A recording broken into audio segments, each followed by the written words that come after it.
नबी करीम अलैहिस्सलाम नमाज पढ़ा रहे थे, जोर की नमाज थी, असर की नमाज थी, सही मुस्लिम में मौजूद है। हजरत अबू हुरैरा फरमाते हैं नमाज पढ़ाते पढ़ाते नबी पाक ने कदम आगे किया, नमाज पढ़ाते पढ़ाते कदम आगे किया और यूं हाथ उठाया फिर वापस कर लिया।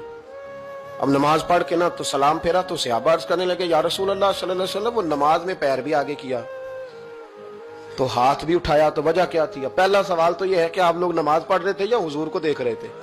तो सहाबा तो पहले ही बताते हैं कि भाई हम तो पहली सफ में नमाज इसलिए पढ़ते थे कि नमाज भी होती रहती थी और चुपके चुपके महबूब की दीद भी होती रहती थी।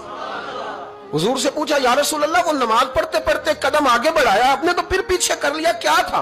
और हाथ उठाया तो फिर आपने नीचे कर लिया। तो नबी करीम फरमाने लगे नमाज पढ़ाते पढ़ाते जब मैंने कहा ना समी अल्लाहु लिमन हमीदा, अचानक मेरी नजर उठी तो जन्नत में चली गई। नजर उठी तो जन्नत में, तेरे लिए 2-4 कदम अर्श बरी है। तो महबूब फरमाते हैं जब मेरी ऊपर नजर गई ना तो मैंने देखा कि अंगूरों का एक खोशा लटक रहा है जन्नत में, तो मैंने हाथ बढ़ाया कि तोड़ लूं।